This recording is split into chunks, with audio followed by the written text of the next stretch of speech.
Hey, welcome to Wait a Minute. My videos, my thoughts, and I'm sharing them with you. Whew, it's a nice day. Holy cow. My car says, whoa, I don't know if that's right or not. I just got in the car, so it might not be accurate completely, but it says 68 right now where I'm at. If that's possible, I don't know. We'll see. I did, my Echo just told me a few minutes ago, well, a few hours ago, that it was 57, so it sounds about right. That's awesome. Yay! Yay for us. Anyways, some people's kids. So, who told you you were naked? Yeah, I thought you'd get that reaction, or I'd get that reaction.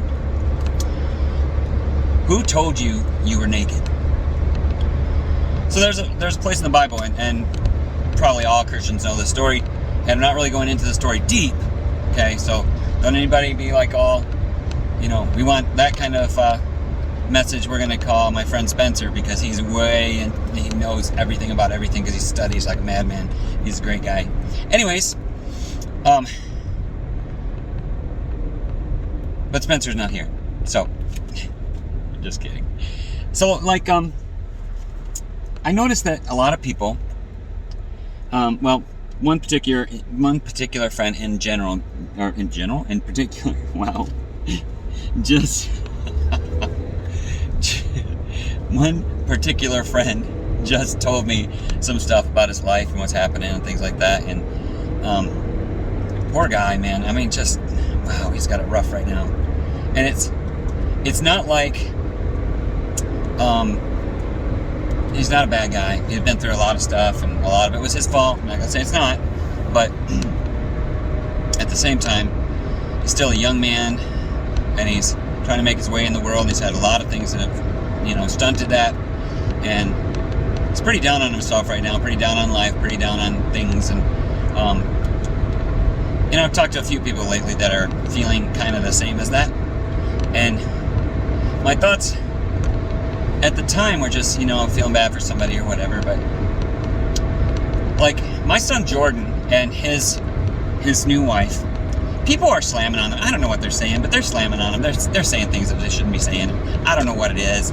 I wish they wouldn't do that. And but people are, and they're just, I don't know. They're making my son and his wife feel bad. I don't know what it's all about. I don't know what the story is, but I know that people with big mouths say big things, and they really amount to nothing, but they say them enough, and it gets hurtful, painful, and tiring to put up with it. So there's 3 different people right there. There's others. There's, some other people that I won't name, and then there's some other people that, there's some other people. But people put them down so much that they fight it all the time, and they're exhausted, and they just want to live their lives and not be, made to feel awful all the time. And, I have felt that way myself at times, and I get it, and I really do. But here's the thing. The story in the Bible isn't, I'm just paralleling here. I'm not getting all theological on you, but it's a good point. If you listen, pay attention. In the Bible, Adam and Eve, they're strolling around naked. They're just strolling around, doing their thing, doing whatever it is they're supposed to be doing, taking care of the garden, taking care of each other. Hey, look at us. We're the first people. And while they're going around doing their first people thing, Eve gets drawn into sin, and she draws Adam into sin. I'm not saying she was the reason why Adam sinned, but she's part of it, and he was part of it, and the devil was part of it, so I just named all 3 of them. So there we go. Anyways, when they sinned, they knew they sinned, and they went off and found themselves leaves and sewed them together and made clothes for themselves. Okay? Well, and then when when God came to them in the garden and said, he was calling for them, Adam, where are you? And finally they came out, and they have clothes on. He says, what's going on with this? This is paraphrasing, okay? He said, what's up with that? And they said, well, we were naked, so, we needed clothes. And his response is beautiful. I just love the response. Who told you were naked? I mean, that's the thing right there. Now, if your guilt comes from, if your feelings are like personal convictions or spiritual convictions that tell you what you did was wrong, that's okay. That's a soft voice. That's a hand on your shoulder. That's a, hey, let's go. Let's do this. Don't do that like that. Do it like this. That's a beautiful thing. There's nothing wrong with correction. There's nothing wrong with conviction. But guilt and shame do not come from God. And constant barrage of things slamming you, putting you down, and throwing you under the bus, that doesn't come from God. Just saying. Now, yeah, just saying.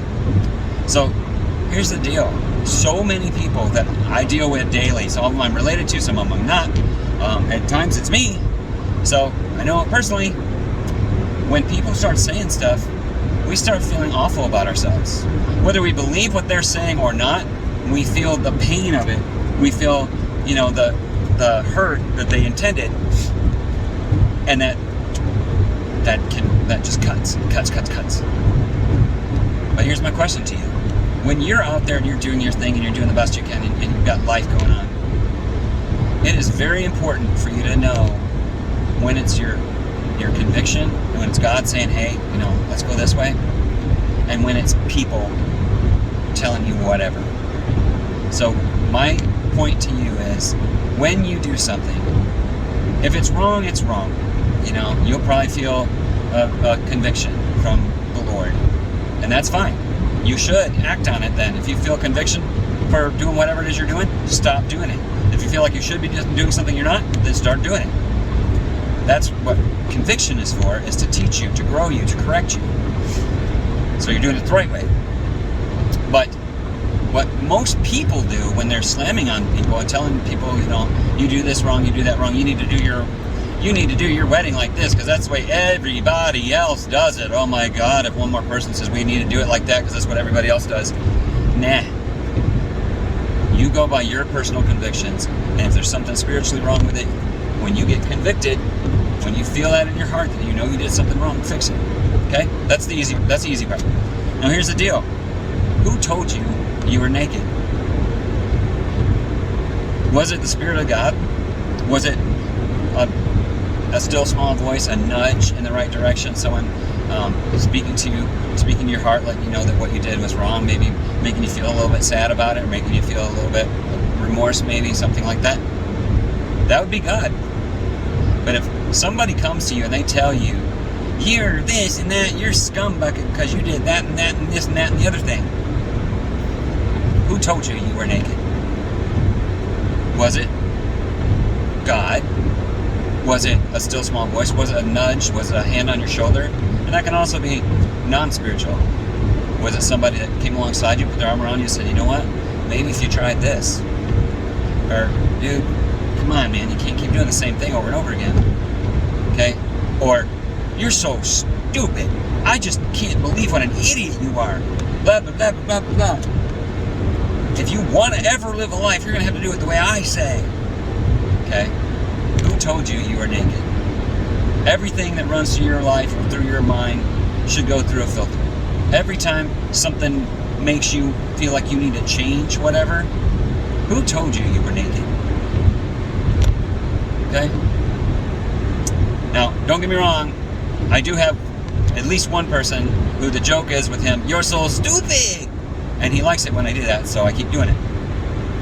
But as a rule, as something that you should do or not do, don't slam on people. Don't put them down. Don't be hateful to them.